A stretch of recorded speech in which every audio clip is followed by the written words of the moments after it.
That's what I want. Yeah, just let me know when we're good to go, Teresa. Oh yeah, Looks like we're streaming live. Did it pop up on there? Yep, I see it live. Okay, okay. Hello, everybody. Welcome to We Are Listening. My name is Ahmed Dents. I am the Development and Artistic Associate here at San Diego Repertory Theater. Thank you for coming back and joining us. This is We Are Listening, our bi-weekly salon where we are showcasing Black excellence. Yeah, that's what I'm saying. Black excellence in the performing arts and theater world. And I would like to also welcome my co-host, the Artistic Programs Manager and Local Casting Director at La Jolla Playhouse, Jacole Kitchen. What's up, Jacole? Hey, everybody. Hey, Ahmed. Before we go any further, I have to stop this broadcast for a very special announcement. What we got? Today, we are celebrating a very special birthday. I'm sorry, Ahmed. I need you to stop sharing your screen for just a moment because I need y'all to join me in a bit of a happy birthday chorus. Y'all know it. Oh, dang it. I can't hear it. How come we can't hear it? Wait. I can hear it. There it is. Happy birthday to you. Happy birthday. Happy birthday to you. Happy birthday to you. Happy birthday. Y'all don't know that song actually goes on for a good 5 minutes. There's like 17 verses to it. So we're going to stop it there. Y'all didn't think we were going to do regular like happy birthday. No, this is a Black show. We do a Black happy birthday. I need just happy birthday, Ahmed. Thank you. You didn't think that I was going to actually let us get through this broadcast without, making a big deal and doing that, right? Jacole knows I do not like making a big deal about my birthday. That is why she did that. Darn it. But yes, she did. She's thinking about keeping this up the whole broadcast, but I don't want to be distracting. But no, just wanted to take a minute, reach out. Ahmed holds us down for us every day. Ahmed is the main curator. I am absolutely his partner in crime in this, but this is the guy that is holding it down for us every week, making sure that we communicate, making sure that the guests are reached out to. So just happy birthday, brother. Thank you. I appreciate it. Thank you very much. Yes. My 49th lap, y'all. I'm on my 49th lap around the sun. We'll see what happens on the 50th lap. But thank you very much. I appreciate it. Okay, y'all. Before I was so rudely interrupted. No, not rudely. Thank you very much. I do appreciate it. Again, this is We Are Listening. See, now Jacole threw me all off with the Stevie Wonder Happy Birthday and all that.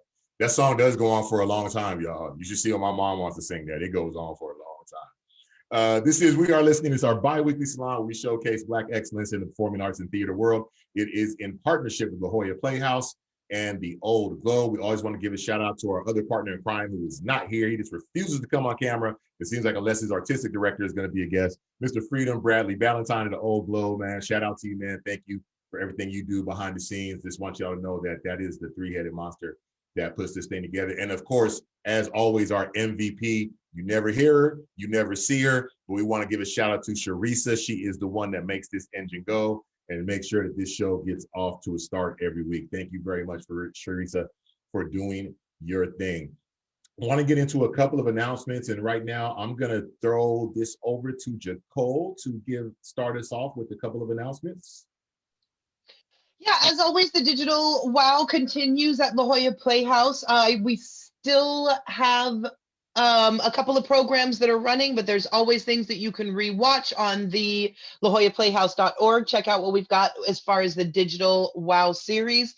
But one thing that we're super excited about coming up is the 2021 Pop Tour, Pick Me Last by Idris Goodwin, directed by yours truly. Normally, this is a production that the Pop Tour production reaches over 20,000 students in San Diego County every year by touring elementary elementary schools, and in many cases bringing the first dose of live theater to a lot of students. This is their first touch point with theater ever. So this year we are doing something really special with the Pop Tour, since we are not able to go in schools. Heck, nobody's been able to be in the schools, much less guests. But since we aren't able to be in schools this year, we still want to make sure that the Pop Tour is able to hit that 20,000 number and beyond. So we are going to be streaming the Pop Tour. We go into rehearsal next week. You guys, my friends, there's builds that are happening. There's design talks. There's schedules that are being shared. There's rendering. Somebody's going to build me a model. There's theater that is happening, but we are just going to happen to stream it and be able to provide that free for educators and for families. So please, please, please, the target audience for Pop Tour is always 3rd to 6th grade. However, there is something for every age to enjoy, and especially this new piece by Idris Goodwin. He has such an amazing way of touching audiences of every single age. Please, please, please check out what we're doing with Pick Me Last. Can't wait for students to be able to see this piece. Y'all head on over to lahoyaplayhouse.org and check out what is going on, get some more details. Thank you for that, Jacole. Also want to let you know about some things happening here at San Diego Repertory Theater. Of course, we are still streaming Bollywood Kitchen. Make sure you check that out. We have a perform tomorrow, March 5th. Puccini Live from Florence, starring Hershey Felder on March 14th. Get your tickets for that. Something really special that I really want you guys to check out. San Diego Repertory Theater is having our Black Voices 2021 play reading series. This is going to be an excellent series. March 15th, it all kicks off with Polar Bears, Black Boys, and Prairie Fringed Orchids. Then we'll get into Baton, Mud Row, and The Great Khan. Excellent, excellent plays. We really had fun picking these plays and checking them out. And look, like Jacole's saying, we're kind of getting back to how we do things. So what I want y'all to know about the Black Voices series, and I'll be giving you more information and making more videos for you guys. These are not going to be streamed in perpetuity. We're getting back to where, hey, the Black Voices, the Black Voices reading for Polar Bears is on March 15th at 5:30 p.m. Log on and watch it on March 15th at 5:30 p.m. We kind of want to get back into how we do things. We know when we get back to doing theater, we'll have a hybrid model of live shows and virtual shows. But like Jacole is saying, it's kind of fun to finally kind of get to places where we are actually planning to do things and have sets and rehearsals and things and such. So make sure you get on over to sdrep.org and check that out. Make sure you get on over to lahoyaplayhouse.org. Then make sure you get on over to theoldglobe.org. And I want to say to all the supporters, all the donors, all the board members, everybody who supports the San Diego Rep, La Jolla Playhouse, the Old Globe, thank you for your support during this time. We are working as hard as we can to find a way to bring live shows back to you when it's safe to do so, but we can't do it without your support. Thank you, all of you. You guys have been wonderful. All of the well-wishing that's comes in with your gifts and everything. So we just really appreciate it and want to say thank you.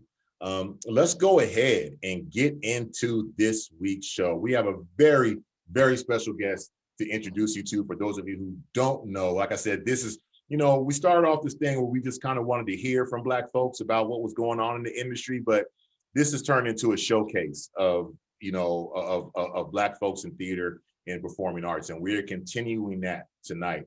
I want everybody to go ahead and welcome into the room the Associate Artistic Director at Trinity Theater, Artistic Director at American History Theater. Everybody, please welcome, give a big WAO welcome to Kandace Crystal. Come on in the room, Kandace. Woo-woo. Hey, y'all. What's up? Hi. I was dancing in the back there. Y'all missed it. I like broke it all down over here, but then I got tired, so I had to sit down. I was secretly hoping you was going to make an appearance and come and jam with me. I did, but I didn't want to take attention away. Dang, we should have planned that better. We should have communicated, but no, I wanted to see that. Yeah. Kandace, we know you are busy as hell, something me and Jacole know nothing about. We know you have got a serious loaded schedule right now. But really, thank you for taking the time to come on and chat with us here on We Are Listening. We greatly appreciate it. Of course, it's my pleasure, really. I've watched so many of your other ones, and I realize I'm like, oh, you could go on Eventbrite. I just watch it on Facebook. So I'm like, oops, I went the other way. My bad. My bad. It's all good as long as it's It's being all watched. good. As long as Viewers it's is being watched. viewers. That's fair. That's fair.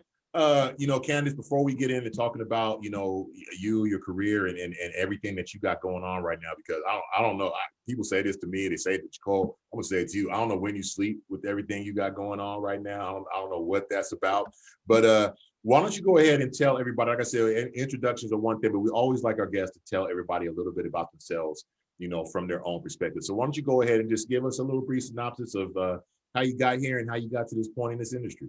Totally. So my name is Kandace Crystal. I'm an actor, a director, producer, dog mom. Those are my babies. I'm from Miami, Florida. I graduated from Florida State University. Go Noles. You know, I love my school. But I started off as a debate kid in middle school.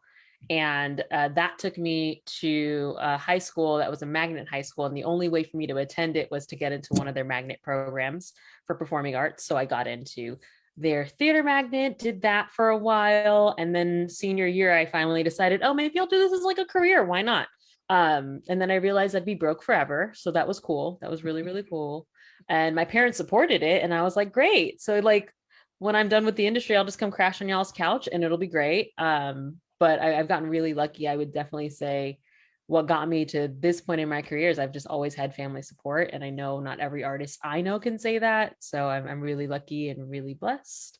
I worked in corporate acting and modeling schools for about 5 years. That was fun. And then I took that and I decided I wanted to like take a full leap of faith. I moved to Atlanta for about 2.5 years, did some acting out there. And then I moved here to San Diego about 3 years ago in April. Oh my gosh, that feels like so long ago now. So yeah, so then once I got here to San Diego, I just kind of jumped in feet first and said, well, we'll see what happens, and haven't looked back since. Ahmed, we can't hear you. It's his We can't hear birthday. that beautiful He wanted voice. to act up. Because of course, in Zoom fashion, I'm muted. Well, a belated welcome to San Diego. Shout out to all my Miami folks, all my cousins down there in Dade County and Opelika and all that good stuff, Liberty City. So, you know, but thank you for coming on. Thank you. Let's talk about what you're doing. Let's talk about what you got going on. And I feel like this is a great episode because I got two badass Black women directors on this episode. So we've had board member directors, we've had board member episodes, we've had agent episodes. I feel like we got a director episode going on right here. You know, tell us a little bit about what you got going on right now. And then I want to talk to you about how the directing bug hit you. Oh gosh. Okay. So many things are going on right now. Right now, I am working on Harlem Duet with Coronado Playhouse, which actually there might be this really great actor named Ahmed in it. That guy. I'm adding one more hyphen, right? Adding one more hyphen to that list of artistry there. Not just a voice, y'all. Not just a voice. No, and he kills his role. So I can't wait for y'all to see that. So that's what I'm currently working on. I'm also working on The Mountaintop, which is going to be a collaborative show between American History Theater, the Roustabouts Theater Company, and TYPA. So that's really exciting because it's like we filmed this week for Harlem Duet, and then in a couple of weeks we film for Mountaintop, and I'm super, super stoked for those two. And then over at Trinity Theater Company, we actually just put this out maybe a week ago. We are doing something called Work It Women Plus. It's pretty much like a tribute to women in theater, both artists and playwrights. So if anyone's interested in checking that out, feel free. Still taking submissions for anyone who's interested in performing for that as well. And then I'm a Theater Alliance ambassador. So I'm working on the roundtables and all of that fun stuff. I feel like I've been talking a really long time, so I'm going to stop talking now because what am I not doing? Yeah, it's one of those things, man. You know, you do it all. And yeah, it works. It works. And I don't sleep a whole lot, but I try to at least get a minimum of 6 hours. Our puppy wakes up at 6 a.m. So I'm up when he's up, like 5.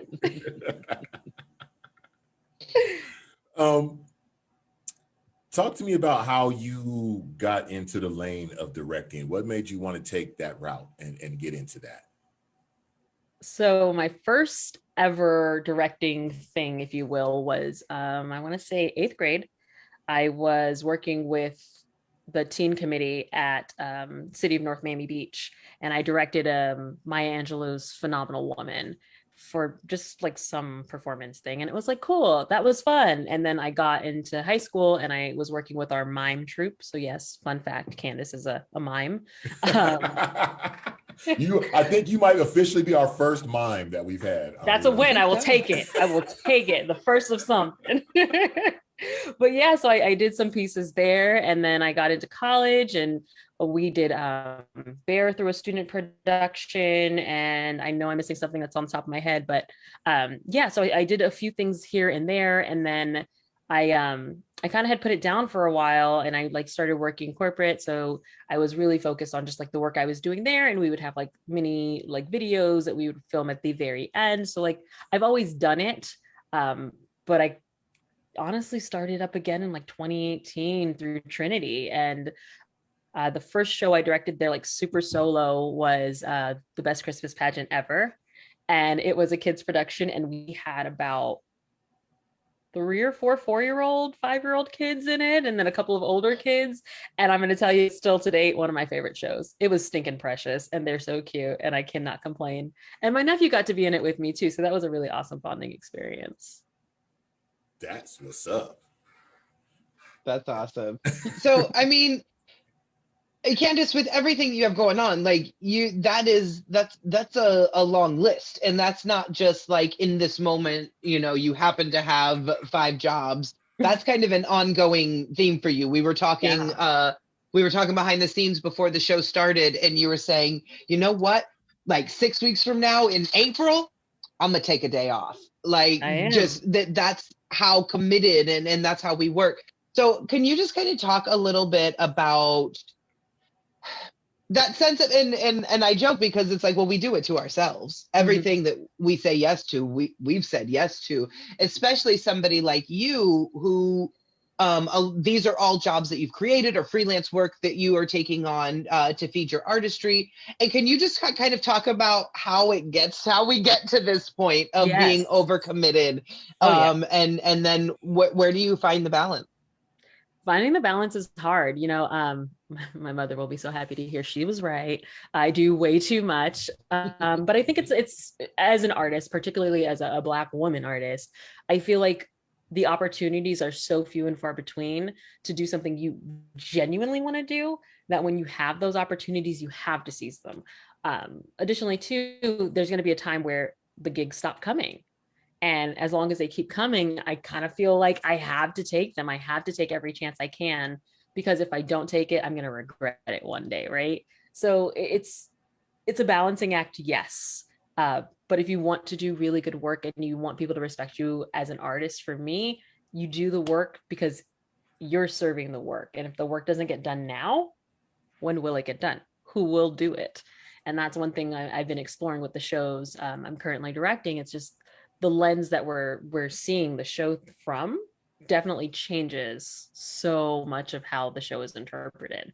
And that's a really big deal to me now more than ever, that we kind of take a step back and say, you know what, the right people for the story should be the ones telling this story, and exploring what that looks like is a little more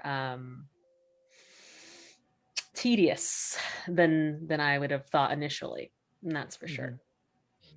You hit on something really interesting there that I'd love to talk a little bit more about. I mean, so many things that everything you just said is right on point as far as just the responsibility to do it, and that the opportunities, you know, these are opportunities for us, and to take advantage of the opportunities. But one of the things that you said that really hit something was also this reality. I mean, what I wrote down was kind of fear of famine, but the reality that those jobs may stop coming, that we're at right now, I have abundance, you know, and we, especially as I would say, as Black people, as people from a lot of different backgrounds, you do have that sense of, yeah, abundance is now, but that might not always be the case. Right. So one of the things that I'd love to ask is, given that, like, what does that mark of success look like? What does it look like when you can say, no, I'm good. I don't have to take that job. Mhm. Yes, that's an opportunity, but I don't need that one. Or maybe I pass that on to the next person coming up. Like, yeah, at what point do you hit that mark of success? Or is that a mark of success? I don't know that it is for me. I am the epitome of take every opportunity I can until you'll literally have to like be putting me in the hospital room for me to say no to something. It's a problem. It's a little bit of an addiction for me. I live and breathe and thrive in the arts. And so not having it, I took a very short period in my life where I just didn't do anything artistic in it.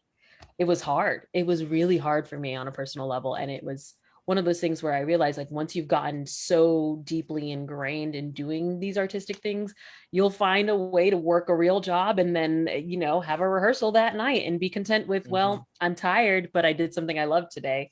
And I think when people invest their time into the arts, they realize how much more it's needed than maybe what our culture or society tell us it is. And, like I said, I've always been lucky to have the support coming from behind, like in my family, because, when I seriously said to my mom and my dad and my stepfather at the time that I was going to be pursuing theater as a career, we had a very serious conversation of, are you sure this is what you want to do? Because what does it look like on the other side of it? And I mean, I think that was just so evident when COVID first hit. I took a $3,000 hit in less than 48 hours. It was crazy. All the gigs I had lined up, gone in a flash. So I was terrified that I wouldn't be able to do anything. I wouldn't be able to pay my bills. I wouldn't be able to support myself. And I know for so many people who are artists and do art, like work in the arts full time, that was a major reality check. And for me, I'm like, I've always been a hustler. Like, that's just my mentality. So, I'll go work at McDonald's if I have to, but I'm still going to be doing that community theater show that's not paying me a dime, but it makes me happy at the end of the day, and your happiness is something that only you can provide. You can't look for that in anyone else. So finding it for me was finding it through my art. I like that. That's something that, got touched on last night. I was talking to Richard Trujillo, and we were talking about the overlooked aspect in the arts is the sweat equity. Like, it's just in realistic talk, there's 3 people on this talk right now that don't know when to stop. We don't know when to stop. We don't want to know when to say no. Then we can sit there and complain all day. I'm tired, I'm exhausted. And someone's going to call us tomorrow and ask us to do a project. And we're going to go, yeah, sure. Okay. I can get in there. You know what I mean? And I just think that's something that's overlooked. I think I was seeing a chart the other day that was like listing jobs. And it was like, it was a one side of the list was essential workers. And then it was flipped over to what was not essential. Yes. And it was like performing arts workers was the next number one, non-essential. The next thing after essential workers, and showing how many of us are out of work and how many of us have been displaced. Talk to me a little about that. What have been your thoughts as you've been, we've been lucky to have work. We've been lucky to get work and do things. Share with me your thoughts a little bit on that, about what you've seen with, a lot of our colleagues going through what we've been going through in this. It's hard. I think that a lot of people have had to really look in the mirror and say, what am I going to do? And how can I still do what I love? And not everyone has had the option to like stick with this. I've gotten really lucky that Trinity was able to even keep me on. And for that, I am grateful. And another thing that I think is really important, because I try not to get political, but I'm like, financially, people need backing right now, whether it's through paychecks, whether it's through gig work, and like AB5, I mean, a mess, just a mess. But the whole thing of it for me and looking at other artists is that we have to put our money where our mouth is. If we're going to ask someone to come do a show for us, even if it's just a $25 gas stipend, we've got to be giving them something. We have to be flexible. I think that's one really great thing that came out of this whole Zoom era, is that we can be flexible with people's schedules. We can, okay, you can't make a rehearsal this night. Okay, maybe we can Zoom you in or something like that. And I think that that's the biggest thing, is realizing, and this is more than just our markets, all markets, is that we have to allow for that flexibility for people. And we haven't always been able to do that. And now that we had no choice, I think that adapting to like people's schedules and people's lives, and I can't ask you to miss a day at work to come, do a show for me, when at the end of the day, you've got to put, food on your table, and you've got to have a roof over your head. And if you don't have those like minimum essential things to your life, how can you be happy coming in and doing this kind of work? Mm-hmm. And then the downsizing for everyone is just like the worst part, because it's like saying your job is more important than your job. But for all of us, all of those things are what make us run and make us go. So saying, your job as artistic director is more important than your job as IT, for example. Well, I can't do my job as an artistic director if I don't have someone to help me with all the stuff that makes my computer go. Because if you let Kandace do IT, it's all downhill from there. So, it's sad, but it also has been a really great opportunity for everyone in the industry to realize we need to take a step back and see how we can better support each other, not just financially, but emotionally, mentally, all of the things. Because this has been a really rough time for mental health, especially with it starting out 2 months into COVID. We had George Floyd's murder, and it was just like, cool, come like do a happy-go-lucky show on Zoom. And I'm like, no, fam, this is not the time. This is not the time, because we want to talk about these other really difficult things that we're dealing with as Black artists. But you're asking me to leave that at the door. And it's so much deeper than that. And I appreciate very much what you said about just sort of people being given the time and space in this moment, and what has forced people just to stop and reevaluate the way that we approach our art, or approach our work, because yes, us as artists, this is more than what we do, it's who we are. But at the same time, we're multifaceted. There's so much that's going on in our lives.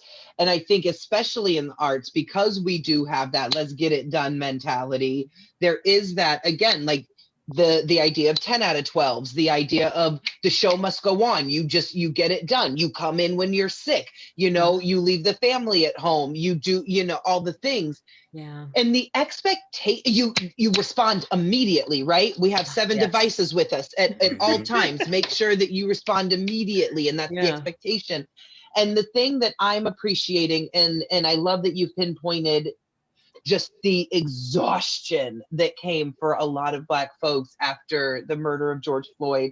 And I know at my institution, and for friends especially, there is that space for mental health now. There is that space to say, nah, I can't today. I can't come and just be in this meeting with you and talk about what we're going to be creating and who I need to, and make my to-do list when underneath on my phone, the thing. So I feel like space has been given to that, and I'm so happy for it. But I feel like the other part that you touched on is that there's now an acknowledgement and appreciation for real life shit.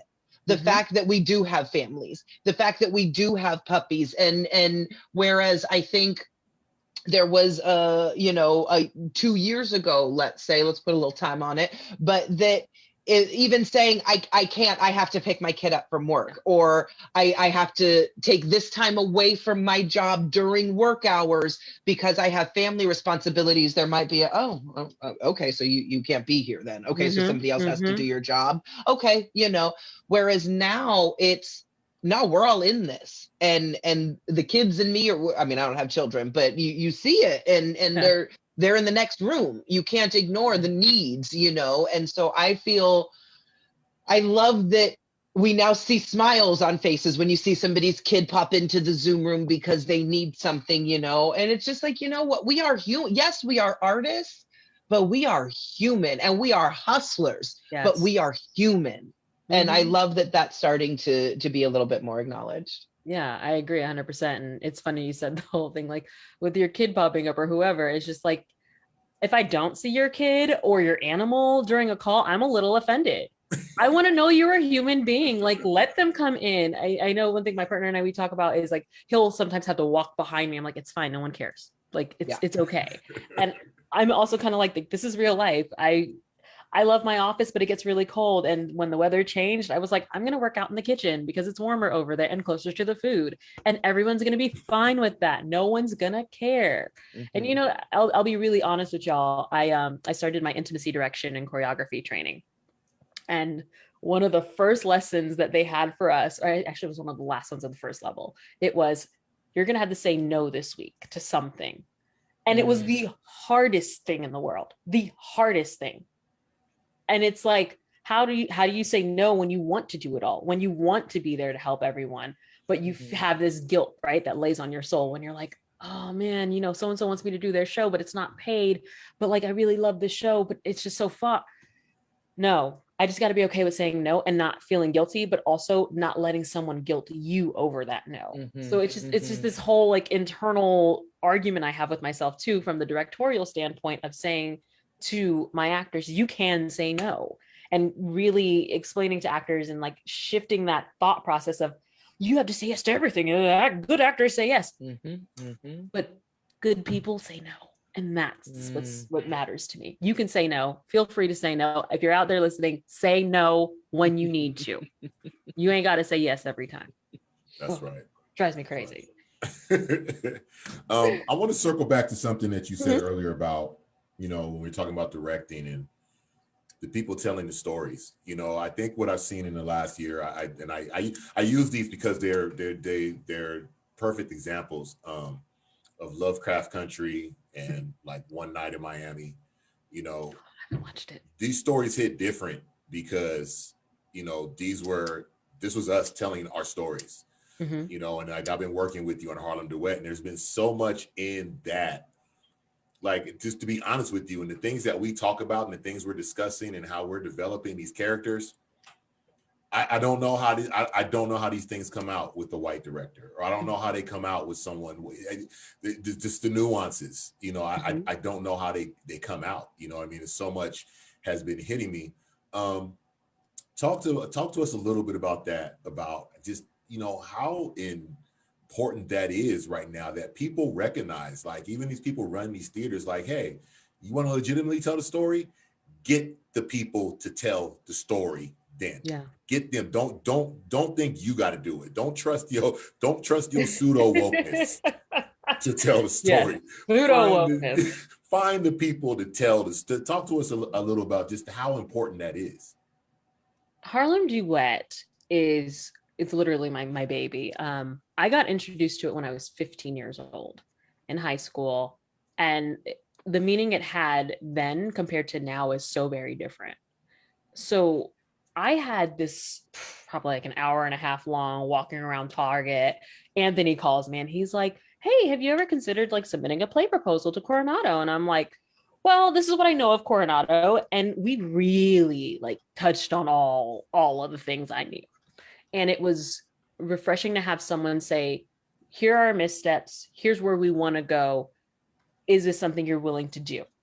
And it was a really, really great conversation with someone who was like, I'm willing to listen. I'm willing to be an ally in this situation, but I'm also willing to know that I have to put this in your hands and just be support. And that, I think, is part of why this whole process for Harlem Duet has been just so seamless for me. Cause I'm like, if the people we're working for, right, the producers, the companies, the Playhouses, whatever, aren't willing to say, here's a misstep, or here's something I'm aiming to do, and I just maybe don't know how to do it, I need to bring people from that community in, then it doesn't happen.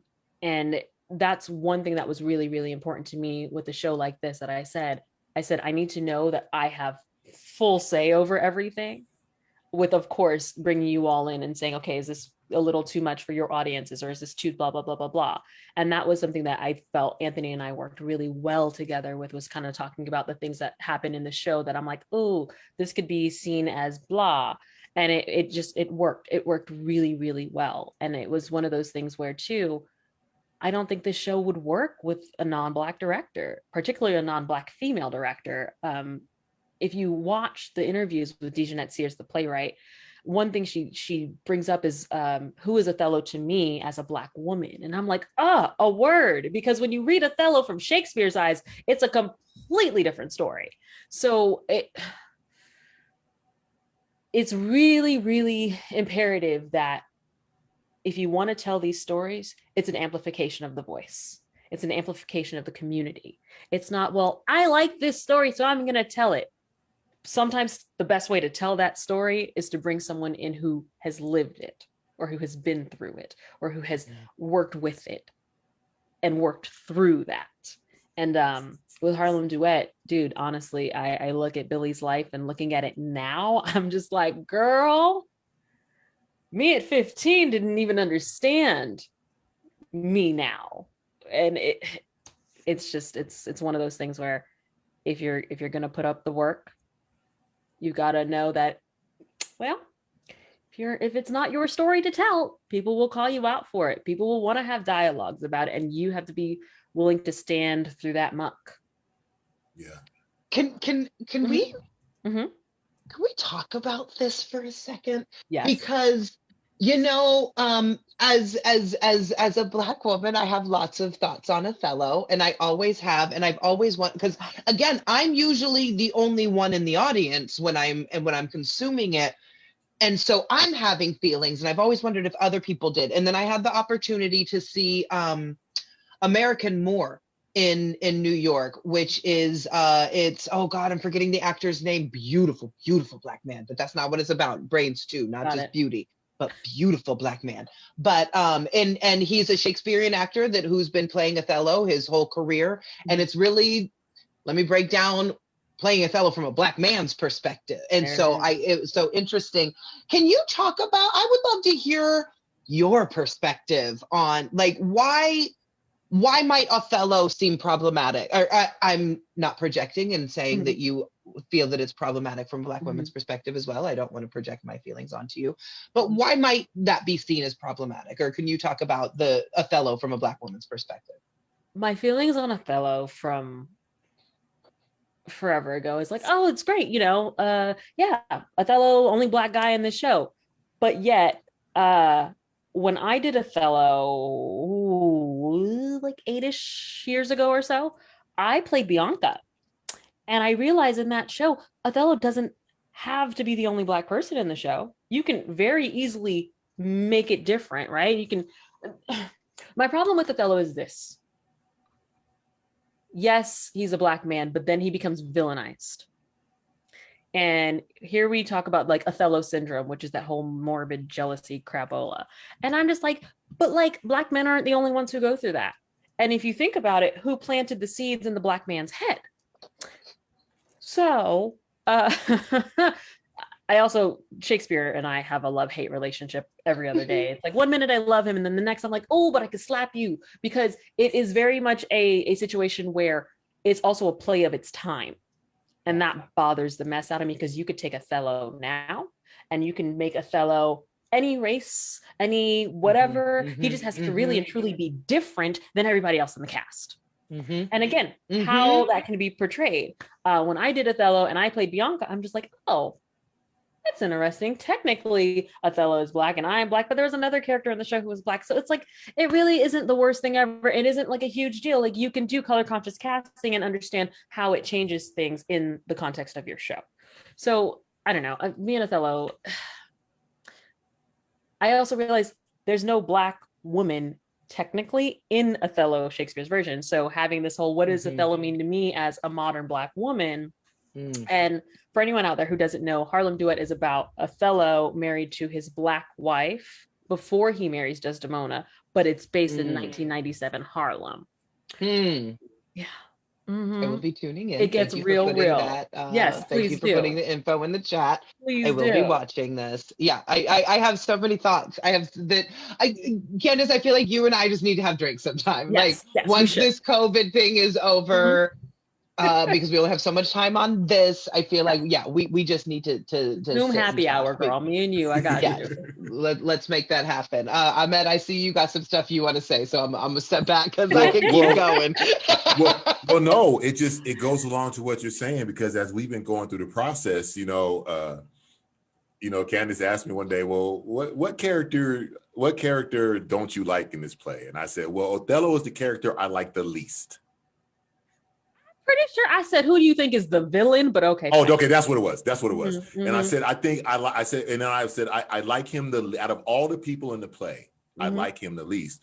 But as a Black man in this play, both of the Black men in the play, I've been. I've been this irresponsible Othello, but I'm the dad as well.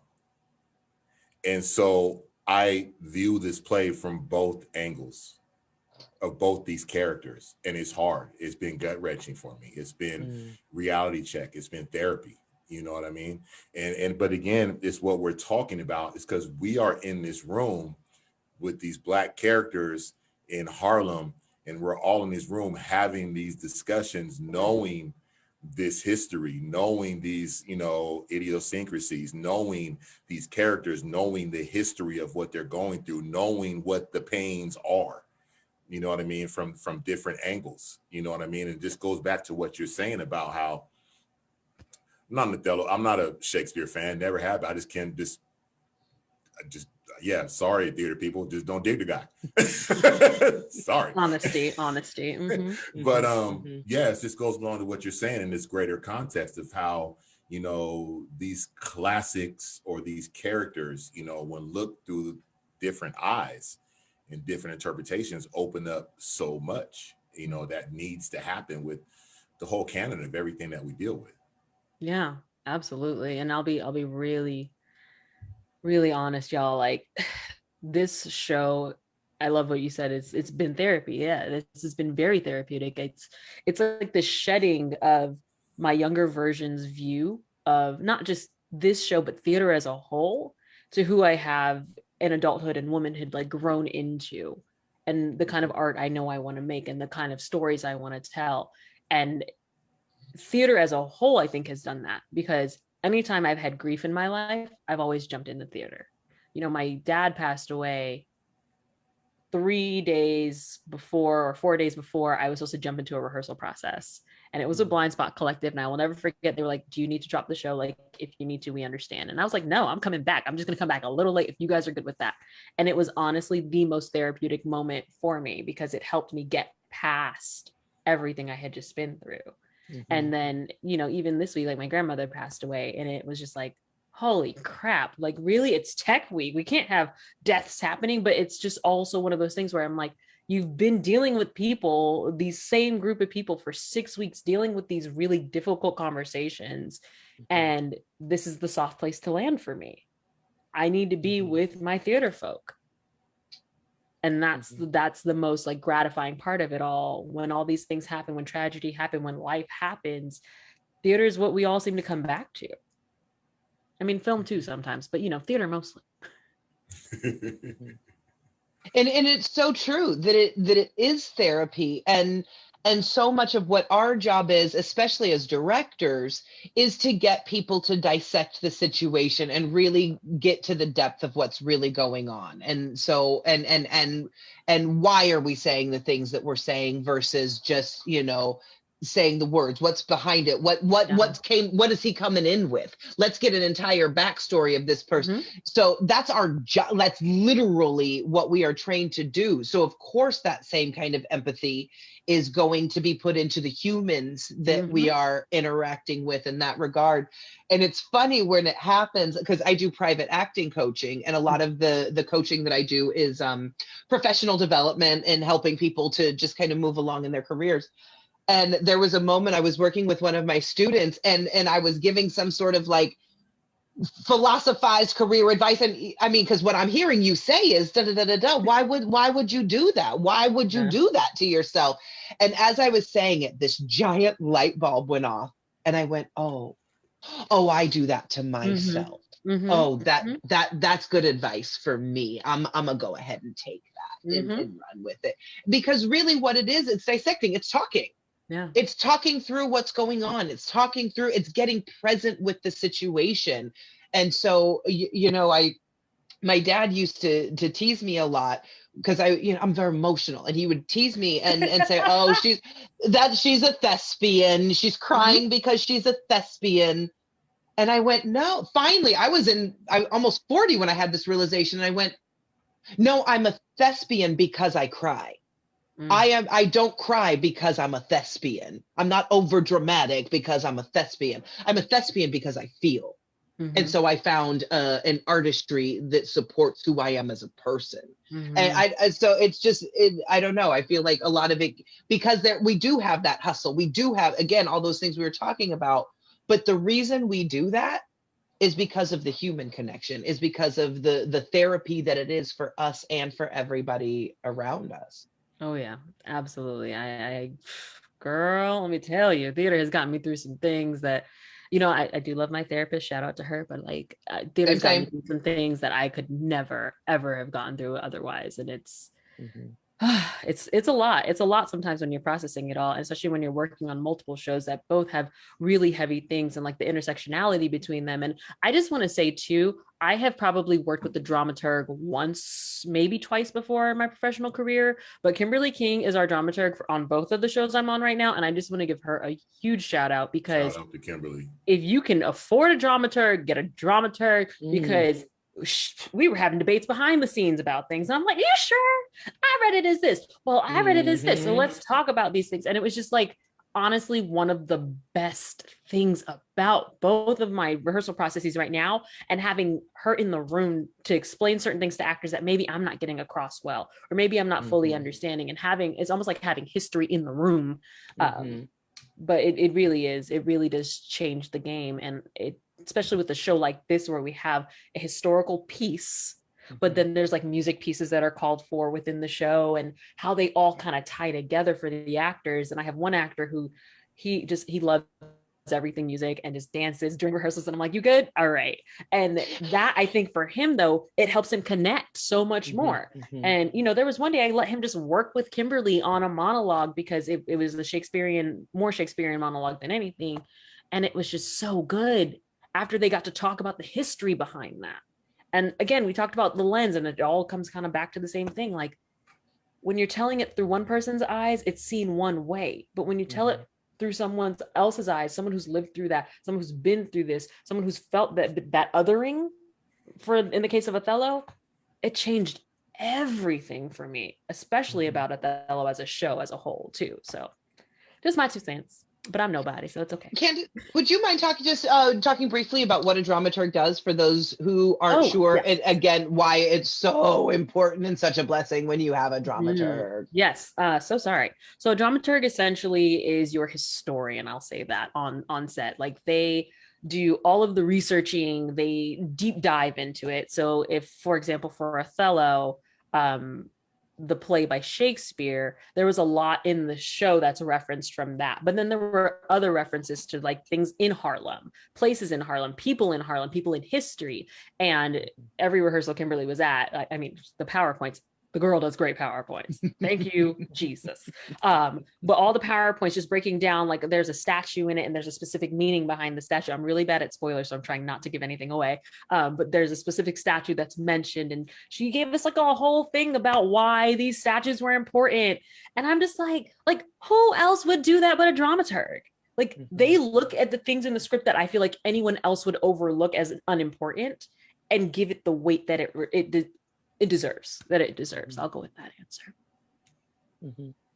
And it's also just how important that there's a cultural understanding for your dramaturg as well. Just as important as you're talking about having the right director attached to a project that has the right cultural understanding. I can't reiterate enough the importance of having that in a dramaturg as well. Agreed. Sorry, go ahead, Ahmed. I didn't mean to jump in on you. No worries.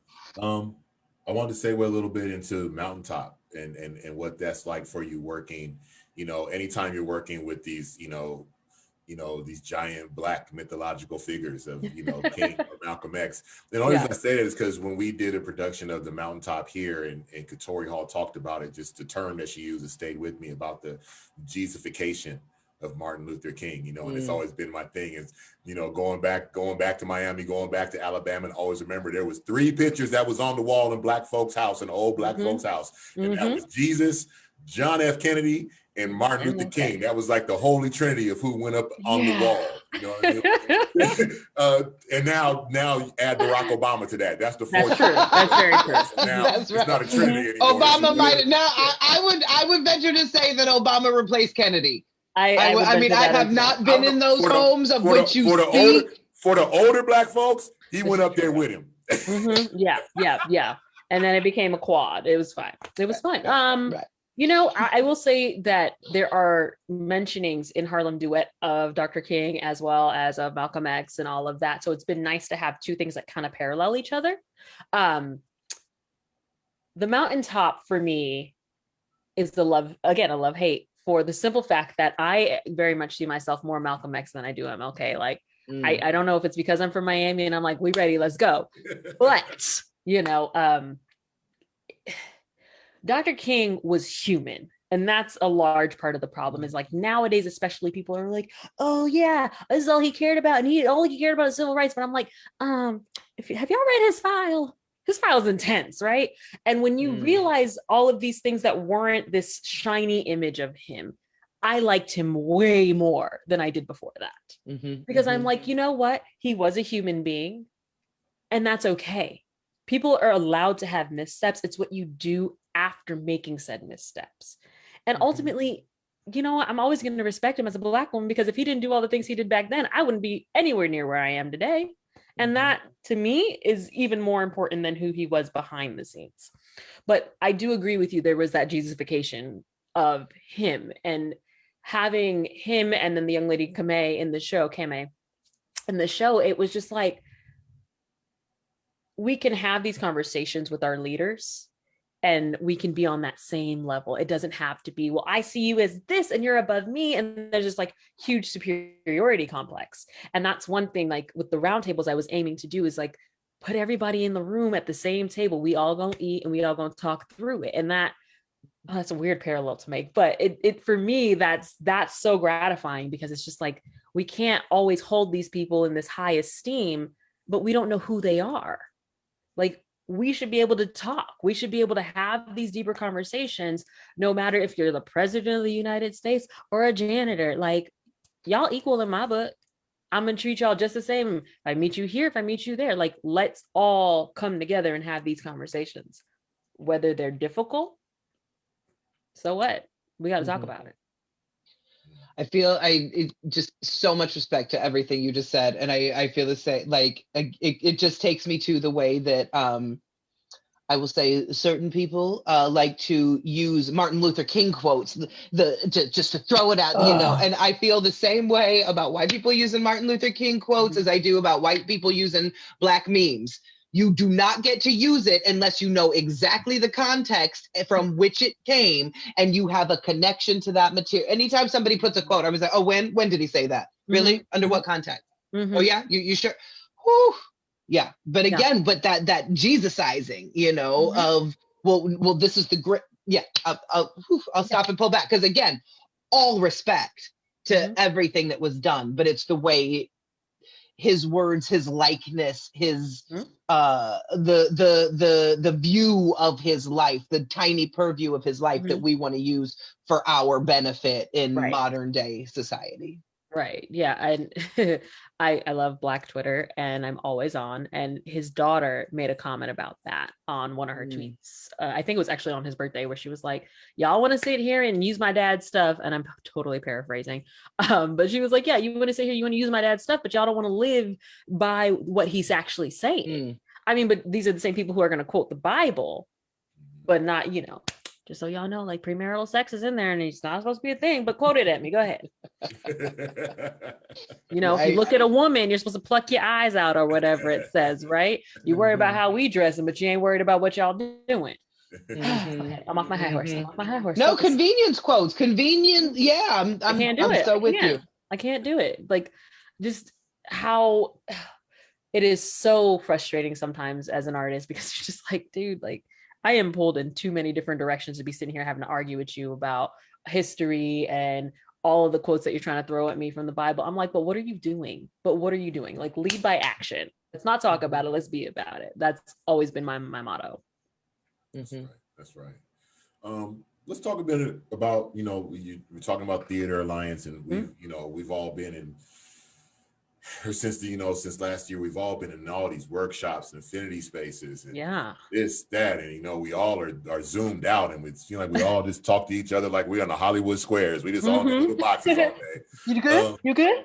But there's been a lot of great stuff that's come out of these meetings and out of these talks. But let's talk about them only, because I always like to bring it back to how we got, how this, this show came about. This show came about off of wanting to hear what Black artists were saying, and this rolls into what we're talking about with, we're in this place to where, we've had, organizations make statements of what they were going to do going forward when it comes to, equity and representation and inclusion and blah, blah, blah, blah, blah. And going forward, this is what we're going to do. This is what we're going to do. And I don't know if y'all have had conversations to where now that we're moving along as time is moving and we're getting closer, not that the intentions are not there, but maybe some people are realizing there was more work to this than they thought it was going to be. Like there's more internal work than they thought there was going to be when they made the statements. A little bit of the veneer is coming off when they're now understanding that, like, oh, yeah. This is the thing that you said you was going to confront, and you thought it was just going to be at the snap of a finger, but it's not. This is how deep it is. Can you just give me kind of your thoughts on, as we are moving forward, and it looks like, things are starting to loosen up a little bit. Different states, cities are starting to loosen up, and we're now making plans. What are we going to do when we get back to going live? But what are your honest expectations, in the industry is, moving forward when it comes to theaters or, and performing arts houses who have, made these proclamations? And what is your confidence in that we'll see that there will be some type of sweeping change in representation and how, a lot of these people view things and operate? I expect nothing, but I hope for everything. There you go. I'm going to be really honest. My biggest issue with everything that happened was a lot of companies, and this is deeper than just theater, this is everywhere, we're like, we support you, you matter. That was my favorite phrase, you matter. Everybody's like, you matter. And I'm like, cool. I know. Yeah. Like, cool, you're telling us, but like, talk to your people. My biggest expectation as we reopen is that, one, we're deep diving into what stories we're telling. Two, we're looking at who is telling the story. And three, that we are providing space for people to tell their own stories with the expectation of only, y'all do you, we are here in the background for whatever help you need. And that is easier said than done when you have an entire organization to run, especially if you have an organization that doesn't have a lot of money behind it. So my biggest expectation too is that anti-racism training needs to happen. Again, easier said than done, but I know there are free resources out there. Shameless plug, if you go on the SDPAL Theater Alliance website, that's one of the resources listed there. Is we put a whole bunch of anti-racism organizations, that some offering free stuff too. So if you're like, we can't afford it, boom, ain't got no excuses. But yeah, my biggest thing with everything is that people need to at least do the bare minimum and then some. Find the courses. Bring in the people, talk to your staff. If your staff can't meet this demand of, we are not going to actively allow for X, Y, or Z to happen, and you need to be a part of that change. If you can't do that, you need to go. And companies need to start taking a stand. Companies need to stop worrying about, oh my God, are we being PC? Companies, theaters, everyone across the board has to literally make that commitment through action. There's no more talking about it. It's time to be about it, or whatever that song says. Can you talk a little bit about Theater Alliance and the roundtables you've been hosting? I think that it's no secret that the Theater Alliance was once the I'm trying to think of the right adjective, but one theater was once known as One Theater, One Story, and made a much needed, very real shift after an accidental or overlooked faux pas, which again, who was part of the conversation? Again, representation, who approved the anyway, that's not the conversation that I'd like to have right now, because that shift has been made. Yeah. However, so the Theater Alliance does host, is it monthly roundtables? Do you want to, Yes. can you Monthly talk roundtable. a little bit about what those are and what the conversations you're hosting are? Yeah. So I got brought in through Trinity. That was how I first even heard about what it was originally, was Otis. And then when everything happened, I was still really new. So I was like, I don't really know what this is, what's going on. And I think it all kind of happened after the second time I ever went to a meeting. And so once the misstep was realized, there seemed to have been this really big conversation within the room of like, we screwed up. How do we make this better? How do we make it right? And that's when we all started reaching out to other theater companies we knew and saying, hey, come join us, come join us, come join us. Because it started off as this like, okay, as a group, we want to talk about what you're doing during this time. And then it grew into this, what does the San Diego theater community need? And that's where Theater Alliance really was born, for like, how can we be a really great resource for all the theaters here, not just one or two, but everyone.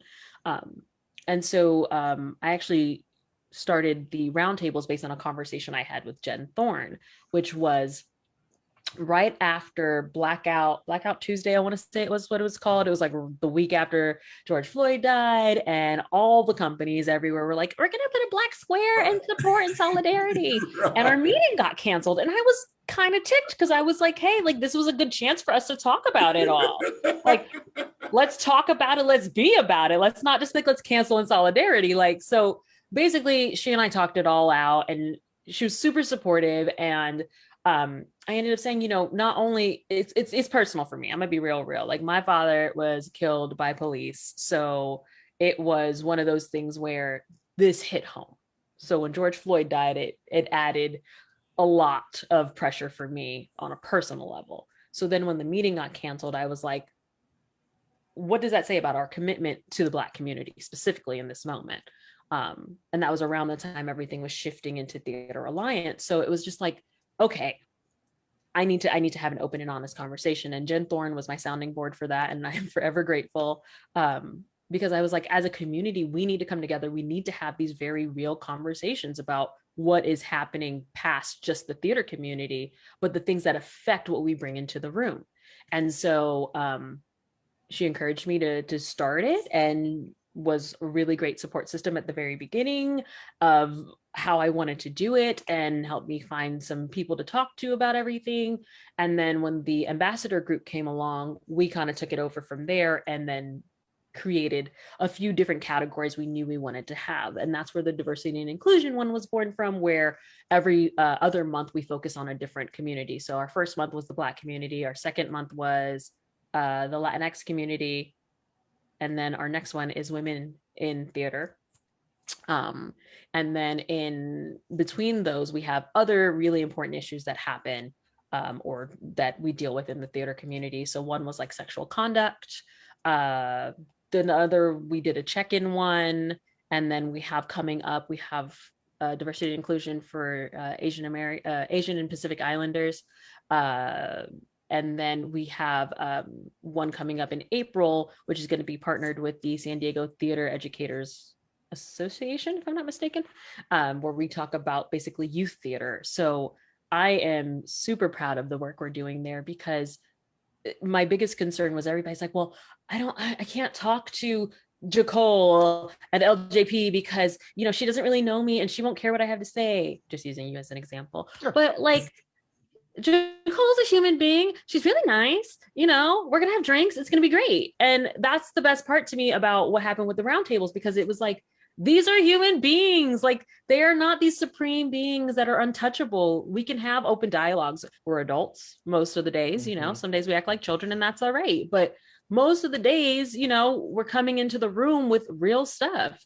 And if I have an issue with something that someone else does, I should be able to go to them and say, hey, you guys put out this casting, but like, I don't know if anyone realized the verbiage here was concerning. I should be able to call you as a colleague and say, oh, Jacole, I saw that you all put a casting for this, and I don't know if you maybe saw that this term could be taken this way, right?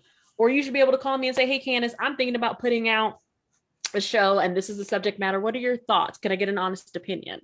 It shouldn't be this whole, oh, well, I don't work with you, so I'm not going to be there, and I'm not going to help you through that. Like, why? It's this unnecessary breeding of competition that is is really, I think, the breakdown of so many industries. And our industry is a very superficial industry, unfortunately. And we have to deal with these issues as they come up. But if we don't feel like we have each other to kind of like depend on, how are we gonna make that work? Like, honest question. How are we supposed to make that work? And that was my biggest thing I wanted from these roundtables, where everyone could just come to the table, talk it out. We do the breakout rooms, which, yes, Zoom breakout rooms are great. And it's just like these small conversations, but then it becomes the bigger ones in the main room where we talk about what came up for everyone. And, you know, it's just such a much needed conversation for everyone to also realize, like, some people will talk about these things open and honestly. Like Dave Henson, I love Dave. Dave is there every time. Barry's there, just it consistently every time. And it's like, it shows the commitment they have to this community. And I think that that's a really big deal. And people have to understand, you can't sit here and say, well, no one there's going to listen. They're showing up to these roundtables ready to talk it through. So come talk with us, come sit down. And even if it's not your subject, come check it out. You might learn something new. I learned so much at the Latinx community one, and I was the one who was over all of this. I didn't really do much, but like I was really behind the scenes. But it was cool because I was just like, look at me learning, and you know, no one knows it all. And even if you think you do, you'll learn something new. I guarantee it. I want to move a little bit into, because actually to segue off what you're saying, how everyone's getting to know each other. I think that's I think Jacole will agree that that's kind of what's happened with this platform. We've gotten to know so many people we didn't know. We've gotten to know so many intricacies of, you know, different parts of this theater industry that we didn't know, you know, and even people that we did know, we've learned they do stuff that we didn't know they did. And I think you know what probably a lot of people are taking from tonight, and what I, you know, when I've been talking internally to artistic staff and staff at the Rep about, you know, you coming on and telling you the positions you have, you know, I've been like, what theater? What is that? Where is that at? And I think that's the problem, right? That we've been this theater community, but now we're understanding, like, we have been, but how do we all not know each other before? Right. How do we not know that, you know, Trinity Theater is just literally 10 blocks away from the Rep? How do we not, you know, can you talk to us a little bit just about Trinity Theater, and also about American History Theater for people who haven't heard of them or don't know about them? Absolutely. I love my jobs. That's one thing I will start off with. I know I'm busy as ever, but I love what I do. American History Theater, we are a very small theater. We're based out of the Dorothea Lobb Dance Place, then the White Box, and we do 3 shows a year. So we're small, but we also are a niche theater where we focus a lot on veterans issues and historical issues. How I actually got with them, I did a show with them. I did Texas in Paris, and it was a beautiful show, and I loved it. But excuse me, we were going to do A Few Good Men, and good old COVID got rid of that. So we had to move that to our 2021 season. And then we had an original show entitled Choice that got canceled the week COVID happened, or COVID shut us down, I should say. It was happening long before that. So when that happened, that was about when I got brought in, right around the time COVID hit, and it was awful, just awful.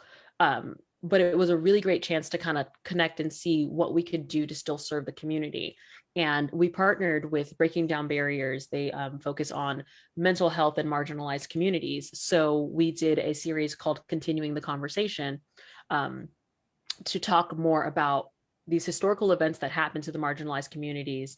And with bringing in these lovely folk at Breaking Down Barriers, it was a really, really great opportunity to just talk about how these historical events affected like the mental health of those communities later on. And those were subjects I didn't even know that much about, like the Japanese internment camps, the Zoot Suit riots, Stonewall riots. I know I'm missing some, y'all. I'm so sorry, but it was great. And they are still on our website if you all want to check them out, because it was it was such a great opportunity to meet our mission, which was bringing up those historical issues. And that's our goal. We want to bring awareness through the arts. And one thing we do with that is something called Shout and Stomp, led by Amber Robinson, where we bring in veterans and bring in artists, and we work with them to express their feelings through art. So that also got canceled this year because of COVID. So I'm hoping in 2021 we can bring that back, because it's such an important event. And I know, Jacole, you were saying like veterans are near and dear to your heart, and it's just it's so important. And I think that living in San Diego has made me realize we don't always do right by our veterans. And American History Theater is trying. We're trying. We are veteran founded. My father was a veteran, so when I came on as AD, it was just, it felt like, again, processing that grief from his death, of here I am doing something in his honor. Like his picture is on our website as in honor of, like, and that's such a great feeling for me, because I'm like, okay, I'm doing one thing right, and that makes me feel good. And then on the flip side, I have Trinity, and that's an awesome experience. I focus a lot on arts education. That's how I started with them. I was their class coordinator and worked my way up to associate artistic director. And right now, I told you all, we are working on Work It Women Plus. And I'm doing that with Alyssa Austin. And it is such an exciting experience, because I'm like, ooh, let's focus on womanhood. So, and all the facets of womanhood. So that's my favorite part about that. And with Trinity, I am currently teaching the mime class. Yes, we did the box exercise this week and everything. The kids loved it. But we're also like realizing where our spots are, like our blind spots. And one thing we're working on is currently trying to develop some like multilingual programming. Easier said than done, because I speak some Haitian Creole, but it is not strong. So like that's fun, and like bringing in people from those communities and really talking through and working through all of that. But one thing I'm really proud of that we did was we brought on Cataboo Club Adventures. They are a small group that used to meet every Sunday and read a book, because Cataboo means book in Swahili.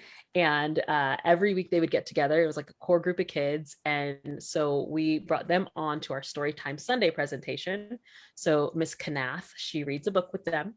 And then our actors perform that book or whatever, like Little Red Riding Hood, but Kanath has like 3 different versions. So every other week, it's a different version of the book. So for me, that was really exciting, because I'm like, here I am bringing on another Black woman, go girl. So that felt really great. But I'm also like, for kids to see themselves in the books they read, the work that Kanath does and letting her use our platform to just amplify that is, for me, one of the most rewarding experiences. And then also exposing kids to theater during this time. Like some of them haven't had a chance yet to watch it because they're so young. So it's like, you can't watch Hamilton, come watch this and enjoy it. Yeah, let's definitely make sure we connect, Kandace, on some of the veteran work, because that's veterans work is huge as far as the kind of programming and programs that I work on at the Playhouse. So let's definitely make sure that we connect and see how our institutions can work together on that. Yeah, I love a good partnership. Please feel free to give me a holler. Same. Out there for partnerships. We love it. And Jacole, check it out. We got one more thing to ask her about. Why don't you talk to us a minute about this? Because, you know, she's a podcast host as well. Oh, that. Talk to us about 846, the Catalyst for Change podcast. Give us the lowdown on this. 846. So ironically, I was doing an interview with Drew Schlossberg about Trinity. And he and I had gotten to talking beforehand, kind of like me and you were talking before, Jacole. And when I was talking to him, my dad came up, so we talked about that. And later on, he was talking to Charles Parisi about me specifically and everything going on. And he's like, you should have her on. And so that was kind of where we met, and we were like, yeah, let's do a podcast. And we just brought in people from the community and interviewed them and really just talked about kind of how this event changed so much for so many of us. And it was, again, working through that grief and all of your work. And for some reason, it just worked for me. And being able to talk to people, real people, tangible people, about how the epidemic has affected their own lives. I'm not going to cry. It was really powerful and really meaningful. And, you know, I feel like we worked on it summertime last year, and it finally all just came to fruition and is completed now. And it's just one of those things I'm just so proud of, and something I never thought I would do. I never thought I'd be a podcaster, but again, my dad used to always say, "Oh, you got that really great deep voice for a lady. You should do something like that, Candace." And boys used to tease me back in the day, but look at me now. Girl, yes. Yes. Yeah, that deep voice does something, doesn't it? Mm-hmm. Yeah, we didn't appreciate it when we were young, but the boys like it now. Mm-hmm. Now they're like, ooh. Look, Candace, we know you have like 1,000,003 things to do. I know I'm pretty sure when you get done with this, you're gonna have to pop into some rehearsal room somewhere. I know that. I just want to say thank you again for taking the time to join us. And before we get out here, why don't you, if any parting words you want to tell the audience, what they should check out, what should be on their short list to check out? From the 17 links that Ahmed has put into the chat of projects that you are currently working on. No shame. So first, check out my podcast, 846 Catalyst for Change. It's with Cloudcast Media. It's available now currently on Spotify. Also, I just connected with Cheryl Morrow, and she's actually the reason the podcast came to full fruition. So shout out to her. Also, check out Harlem Duet through Coronado Playhouse. That opens on March 19th, which is my baby brother's birthday. So I'm even more excited because days aligning. It's perfect. And then check out The Mountaintop. That will be with American History Theater, the Roustabouts Theater Company, and TYPA. That will be going up April 24th, if I'm not mistaken. And if you're interested in Work It Women Plus snaps, I don't know why I just added the snaps, but it's gonna work. Feel free to work it. You can't say work it without it's like work snaps. sis, work it women, all women. Or if you are a non-woman who would like to give a tribute to a woman, please feel free to email me. That's Candace@trinityttc.org. I am happy to take your submissions. Just email me. Let me know what you would want to do for that event. If you're not sure about it, check out our Facebook page or our website for more information. Shameless plug, shout out to my mama, because I know she's probably watching late at night in her bed in Miami covered up, but she wants to support her baby, and I love you. Hey mama. Hey mom. I think that's everything. I think I hit like all the projects I'm on right now. And I just also want to say too, like, honestly, y'all, go out there, do the work, make it happen. I know it's hard right now, but I'm grateful to each and every one of you who are out there doing work, trying, because it is not easy right now. And we gonna do it, y'all. We gonna make it. That's right. Soon we gonna make soon, it. I hope. We better reopen sooner or else. Mm-hmm. Well, Candace, look, again, thank you so much for joining us. We greatly appreciate it. Before we get out of here, I want to remind everybody to make sure they join us in 2 weeks. Jacole will not be here. She will be in rehearsal for the pop tour. We're going to leave her picture up there anyway. Make sure you guys come back and join us. We are taking things to the East Coast in 2 weeks. We will be talking to Mr. Keith Joseph Atkins. He is the artistic director for the new Black Festival, and he'll be joined by Jonathan McCory, who is the artistic director for the National Black Theater. And Freedom knows these gentlemen very well, so hopefully maybe I'll get Freedom to come on and join me for that one. But please, you guys, come back. Again, Candace, thank you very much. We appreciate it. I'll talk to you sometime soon. I know it'll be a long time before I talk to you again. Like, really? Yeah, like tomorrow. I'll see you for photos tomorrow. Exactly. All right, Candace, before we get out of here, join me for one more chorus real quick. Yeah. Happy birthday to you. Happy birthday to you. Happy birthday. On that Right, note, on that note, Candace, Jacole, thank you very much. Thank all of you for joining us tonight. We will talk to you soon on We Are Listening. Everybody have a good night. And thank you, Sharisa, for making sure the bus stayed on the road tonight. Thank you very much. All right. Good night, y'all. Good night, everybody. Bye. Thanks for listening. All right.